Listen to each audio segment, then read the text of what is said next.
नमस्कार बहनों। हम आज कक्षा छठी का बाल राम कथा पुस्तक का प्रथम पाठ अवधपुरी में राम पढ़ेंगे। ये कथा अवध की है और बहुत पुरानी है। अवध में सरयू नदी के किनारे एक अति सुंदर नगर था, अयोध्या।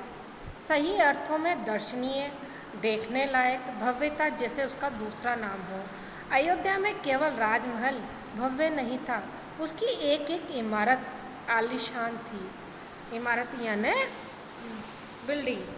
आम लोगों के घर भव्य थे, सड़कें चौड़ी थी, सुंदर बाग बगीचे, पानी से लबालब भरे सरोवर, खेतों में लहराती हरियाली, हवा में हिलती फसलें सरयू की लहरों के साथ खेलती थी।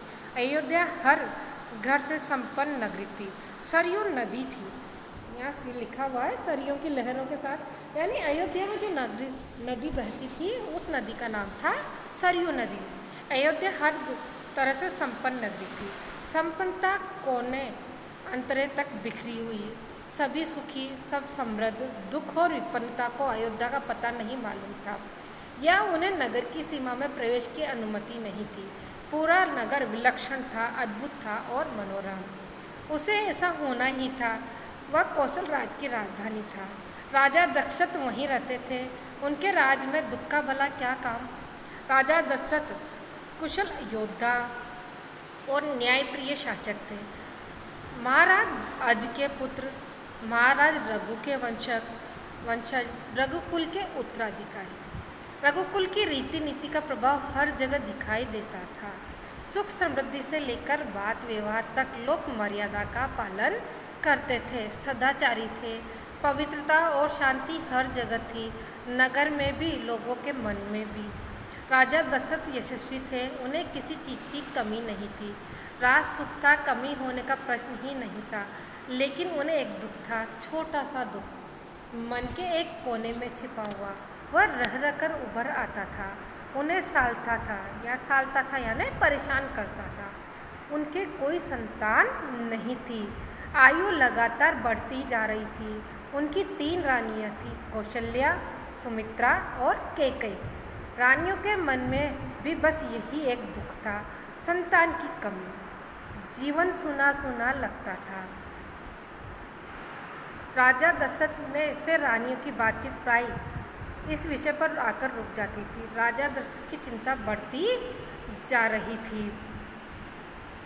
बहुत सोच विचार कर राजा महाराज दशरथ ने इस संबंध में विशिष्ट मुनि से चर्चा की। उन्हें पूरी बात विस्तार से बताई। रघुकुल के अगले उत्तराधिकारी के बारे में उनकी चिंता बताई। मुनि वशिष्ठ राजा दशरथ की चिंता समझते थे। उन्होंने दशरथ को यज्ञ करने की सलाह दी। पुत्रेष्टि यज्ञ यानी पुत्र प्राप्ति के लिए यज्ञ। महर्षि ने कहा, आप पुत्रेष्टि यज्ञ करें महाराज, आपकी इच्छा अवश्य पूरी होगी। यज्ञ महान तपस्वी ऋष्यशृंग की देखरेख में हुआ। पूरा नगर उसकी तैयारी में लगा हुआ था। यज्ञशाला सरयू नदी के किनारे बनाई गई। यज्ञ में अनेक राजाओं को निमंत्रित किया गया। तमाम ऋषि मुनि पधारे। शंख ध्वनि और मंत्रोच्चार के बीच एक एक कर सबने आहुति डाली। अंतिम आहुति राजा दशरथ की थी। यज्ञ पूरा हुआ। अग्नि के देवता ने महाराजा दशरथ को आशीर्वाद दिया। कुछ समय बाद दशरथ की इच्छा पूरी हुई। तीनों रानियां पुत्रवती हुई। महारानी कौशल्या ने राम को जन्म दिया, चैत्र मास की नवमी के दिन। रानी सुमित्रा के 2 पुत्र हुए, लक्ष्मण और शत्रुघ्न। रानी कैकेयी के पुत्र का नाम भरत रखा गया। राजमहल में खुशी छा गई। नगर में बधाइयाँ बजने लगी, मंगल गीत गाए गए। हर ओर खुशी, उत्सव जैसा दृश्य। राजा दशरथ प्रसन्न थे। उनकी मनोकामना पूरी हुई। प्रजा प्रसन्न थी कि दशरथ की चिंता दूर हुई। नगर में बड़ा समारोह आयोजित किया गया, धूमधाम से। आयोजन से दूर दूर से लोग आए। राजा दशरथ ने सबको पूरा सम्मान दिया। उन्हें कपड़े, अनाज और धन देकर विदा किया। चारों राजकुमार धीरे धीरे बड़े हुए। वे बहुत सुंदर थे, सुदर्शन। साथ खेलने निकलते तो लोग उन्हें देखते रह जाते। आंखें उनसे हटती ही नहीं थी। चारों भाइयों में आपस में बहुत प्रेम था। वे अपने बड़े भाई राम की आज्ञा मानते थे। खेल कूद में लक्ष्मण प्राय राम के साथ रहते। भरत और शत्रुघ्न की एक अलग जोड़ी थी और बड़े होने पर राजकुमारों को शिक्षा दीक्षा के लिए भेजा गया। उन्होंने कुशल और अपनी विद्या में दक्ष गुरुजनों से ज्ञान अर्जित किया, शास्त्रों का अध्ययन किया, शस्त्र विद्या सीखी। चारों राजकुमार कुशाग्र बुद्धि के थे। कुशाग्र बुद्धि यानी ब्रिलियंट माइंड। जल्दी ही सब विद्याओं में पारंगत हो गए।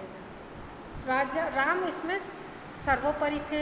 उनमें कई अन्य गुण भी थे, विवेक, शालीनता और न्यायप्रियता। राजा दशरथ को राम सबसे अधिक प्रिय थे, ज्येष्ठ पुत्र होने के कारण और इन मानवीय गुणों के कारण भी।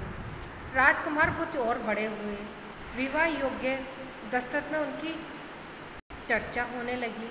महाराज दशरथ भी ऐसा ही चाहते थे। अपनी संतानों के लिए सुयोग्य वधुएं। परिजनों में चर्चा पहले से ही हो रही थी, बाद में पुरोहितों को भी इसमें शामिल कर लिया गया। अयोध्या का राजमहल एक दिन ऐसी ही चर्चा चल रही थी, गहन मंत्रणा। तभी एक द्वारपाल घबराया हुआ अंदर आया। उसने सूचना दी कि महर्षि विश्वामित्र पधारे हैं। महाराज दशरथ तत्काल अपना आसन छोड़कर खड़े हो गए, द्वार की ओर बढ़े महर्षि की अगवानी करने। उन्हें लेकर दरबार में आया। विश्वामित्र को ऊंचा आसन दिया गया। विश्वामित्र कभी स्वयं राजा थे, बहुत बड़े बलशाली। बाद में अपना राजपाट छोड़ दिया, संन्यास ग्रहण कर लिया, जंगल में चले गए। वहीं उन्होंने अपना आश्रम बनाया। इसे उन्होंने सिद्धाश्रम नाम दिया। महर्षि के स्वागत सत्कार के बाद दशरथ ने कहा, महर्षि आज्ञा दे, मैं आपकी क्या सेवा कर सकता हूँ? आप अपने मन की बात कहिए, आपकी आज्ञा का पूरी तरह पालन होगा। राजन, मैं जो आपसे मांगने जा रहा हूँ उसे देना आपके लिए कठिन होगा। आप आज्ञा दीजिए महर्षि, मैं उसे पूरा करने के लिए तत्पर हूँ, बिल्कुल नहीं हिचकूँगा।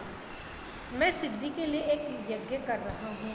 अनुष्ठान लगभग पूरा हो गया है, लेकिन 2 राक्षस उसमें बाधा डाल रहे हैं। मैं जानता हूँ कि उन राक्षसों को केवल एक ही व्यक्ति मार सकता है, वह राम है।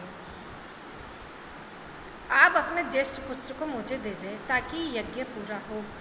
विश्वामित्र ने कहा। दशरथ पर जैसे बिजली गिर पड़ी, वह अचकचा गए, यानी उनको अचंभित हो गए। उन्हें उम्मीद ही नहीं थी कि मुनिवर उनसे राम को मांग लेंगे। उनके ज्येष्ठ पुत्र, उनके सबसे प्रिय। दशरथ चिंता में पड़ गए। विश्वामित्र दशरथ की दुविधा समझ रहे थे। उन्होंने कहा, मैं राम को केवल कुछ दिनों के लिए मांग रहा हूँ। यज्ञ 10 दिनों में संपन्न हो जाएगा। महाराज दशरथ दुखी हो गए। पुत्र वियोग की आशंका से कांप उठे। दरबार में सन्नाटा छा गया। दशरथ की दशा देखकर मंत्री चिंतित थे, पर चुप थे। महर्षि विशिष्ट शांत थे। इतने में दशरथ कांप कर बेहोश हो गए। होश आया तो डर ने उन्हें फिर जकड़ लिया। मूर्छित होकर दोबारा गिर पड़े, संज्ञा शून्य पड़े रहे। महर्षि विश्वामित्र का क्रोध बढ़ता जा रहा था।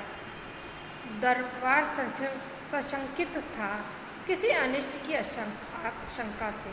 वे कुछ समझ नहीं पा रहे थे। महर्षि और महाराज के बीच संवाद में कुछ बोलना उचित भी नहीं था। मुनि वशिष्ठ चुपचाप जाकर महाराज दशरथ के पास खड़े हो गए। थोड़ी देर बाद दशरथ उठे। स्वयं को संभालते हुए उन्होंने महर्षि से विनती की, महामुनि, मेरा राम तो अभी 16 वर्ष का भी नहीं हुआ। वह राक्षसों से कैसे लड़ेगा? राक्षस मायावी है, वो उनका छल कपट कैसे समझेगा, उन्हें कैसे मारेगा? इससे अच्छा तो यही होगा कि आप मेरी सेना ले जाएं, मैं स्वयं आपके साथ चलूं, राक्षसों से युद्ध करूं। महर्षि विश्वामित्र ने कोई प्रतिक्रिया व्यक्त नहीं की।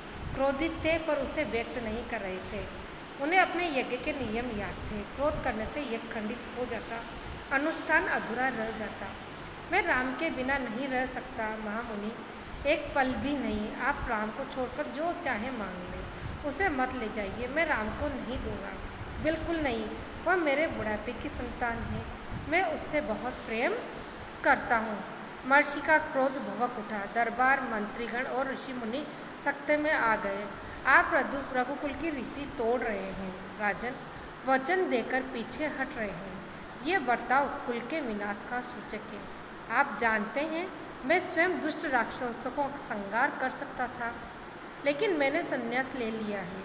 अगर आप राम को नहीं दे देंगे तो मैं यहाँ से खाली हाथ लौट जाऊँगा। बात बिगड़ती देखकर मुनि वशिष्ठ आगे आए। महाराज दशरथ को समझाया। राम की शक्ति के बारे में, प्रतिज्ञा तोड़ने के संबंध में, महर्षि विश्वामित्र के साथ रहने पर राजकुमार राम को होने वाले लाभ के बारे में। राजन, आपको अपना वचन पूरा करना चाहिए। रघुकुल की रीति यही है। प्राण देकर भी आपके पूर्वजों ने वचन निभाया। आप राम की चिंता न करें। महर्षि के होते हुए उनका कोई कुछ नहीं बिगाड़ सकता। महाराज दशरथ की चिंता कुछ कम हुई, पर मन अब भी खिन्न था। पुत्र विछोह का दुख सभी तर्कों पर भारी पड़ रहा था। गुरु वशिष्ठ ने कहा, महाराज, महर्षि विश्वामित्र सिद्ध पुरुष हैं, तपस्वी हैं, अनेक गुप्त विद्याओं के जानकार हैं। वह कुछ सोचकर ही यहाँ हैं। राम उनसे अनेक नई विद्या सीख सकेंगे। आप राम को महर्षि विश्वामित्र के साथ जाने दें। राम को उन्हें सौंप दें। दशरथ ने मुनि वशिष्ठ की बात दुखी मन से स्वीकार कर ली, लेकिन वह राम को अकेले नहीं भेजना चाहते थे। उन्होंने विश्वामित्र से आग्रह किया, कहा कि वे राम के साथ उनके छोटे भाई लक्ष्मण को भी ले जाएं। महर्षि विश्वामित्र ने महाराज दशरथ का यह आग्रह स्वीकार कर लिया। राम और लक्ष्मण तत्काल दरबार में बुलाया गया। महाराज दशरथ ने उन्हें अपने निर्णय की सूचना दी। दोनों भाइयों ने उसे सहर्ष स्वीकार कर लिया, सिर झुकाकर आदर सहित। इसकी सूचना माता कौशल्या को दी गई। बताया गया कि राम और लक्ष्मण वन जा रहे हैं। महर्षि विश्वामित्र के साथ नितांत गंभीर माहौल से स्वस्ति वचन हुआ। शंख ध्वनि हुई, नगाड़े बजे। महाराज दशरथ ने भावुक होकर दोनों पुत्रों का मस्तक चूमकर उन्हें महर्षि को सौंप दिया। दोनों राजकुमार बिना विलंब किए महर्षि के साथ चल पड़े, बीहड़ और भयानक जंगलों की ओर। विश्वामित्र आगे आगे चल रहे थे, राम उनके पीछे थे। लक्ष्मण राम के 2 कदम पीछे, अपने धनुष संभाले हुए, पीठ पर तूणीर बांधे हुए, कमर में तलवार लटकाए हुए।